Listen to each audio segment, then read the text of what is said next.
അവിടെ മുതൽ നോക്കിക്കഴിഞ്ഞാൽ വടക്ക് മുതൽ ഇങ്ങനെ കിടക്കുകയാണ്. അതായത് ടി.കെ. ഗോവിന്ദനുണ്ട്, വി. കുഞ്ഞികൃഷ്ണനുണ്ട്, ഇങ്ങോട്ടേക്ക് വന്നാൽ ജി. സുധാകരൻ, അങ്ങനെ ധാരാളം ശബ്ദങ്ങൾ കേൾക്കുന്നുണ്ട്. അപ്പോൾ ടി.പി. എപ്പോഴും പറഞ്ഞിരുന്ന ഒരു ഇടതുപക്ഷ ബദൽ എന്നുള്ളതാണ്. അതിന് പ്രസക്തി ഏറി വരുന്നുണ്ടോ? ഉറപ്പായും അതിന് പ്രസക്തി. ഞങ്ങൾ അന്ന് പറഞ്ഞു ഇത് അവസാനിക്കില്ല. ചന്ദ്രശേഖരൻ പറഞ്ഞത് ഈ ഒരു മൂവ്മെൻറ്റ് മുന്നോട്ട് കൊണ്ടുപോകാൻ സാധിക്കും. അതിനകത്ത് പെട്ടെന്ന് ഒരു ദിവസം അത് വരും എന്നല്ല, പക്ഷേ അതിന് സമയമെടുത്തായാലും ആ തരത്തിലേക്കാണ് നാട് പോവുക എന്ന് വളരെ കൃത്യമായി അദ്ദേഹത്തിന് ആത്മവിശ്വാസമുണ്ടായിരുന്നു. ആ ഒരു ധൈര്യം അത് നടക്കുമെന്ന് ഉറപ്പായിരുന്നു അദ്ദേഹത്തിന്. ഇന്ന് അദ്ദേഹം ഇല്ലെങ്കിൽ പോലും അത് നടന്നുകൊണ്ടിരിക്കുകയാണ്.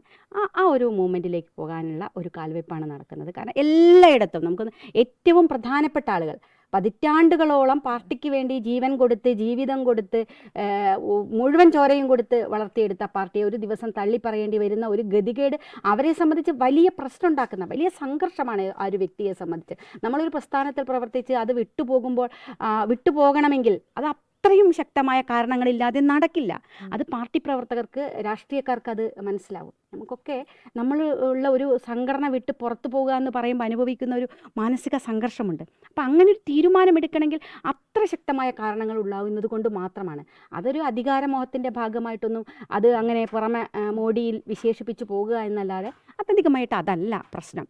അപ്പം അങ്ങനെ തീരുമാനമെടുക്കാൻ ആളുകൾ തയ്യാറാവേണ്ടി വരികയാണ്. MLA പറയുന്നത് ഈ ശബ്ദം അത് ടി.പിയുടെ ശബ്ദമാണ്, ഇവിടെ വന്നിരിക്കുന്നത് മുഴുവൻ ടി.പി ആണ് എന്നുള്ള ഒരു ടി.പിയുടെ പ്രതിനിധി എന്ന രീതിയിലേക്കാണ്. അപ്പോൾ മെയ് 4 എന്ന് പറയുമ്പോൾ ഏറ്റവും വൈകാരികമായൊരു ഓർമ്മകൾ ഒരുപാടുള്ള ദിവസം കൂടിയാണ്. അപ്പോൾ ആ ദിവസമാണ് വിധി എന്ത് എന്നറിയാൻ പോകുന്നത്.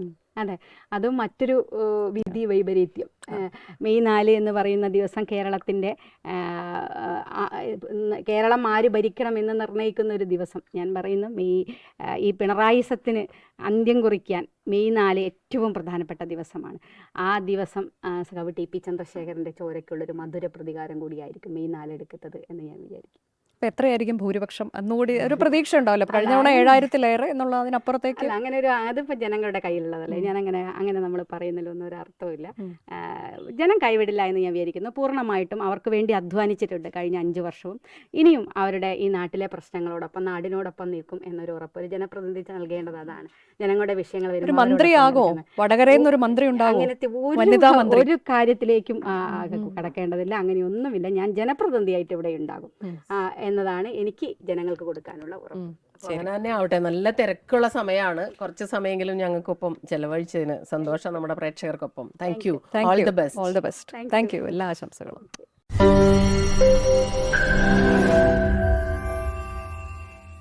ലോകത്തെവിടെയായാലും ഏത് സമയത്തും 24 വാർത്തകളും ഓഗ്മെന്റഡ് റിയാലിറ്റി പാക്കേജുകളും എക്സ്പ്ലെയിനറുകളും വിശദമായി കാണാൻ ഞങ്ങളുടെ യൂട്യൂബ് ചാനൽ നിങ്ങൾക്ക് സബ്സ്ക്രൈബ് ചെയ്യാം.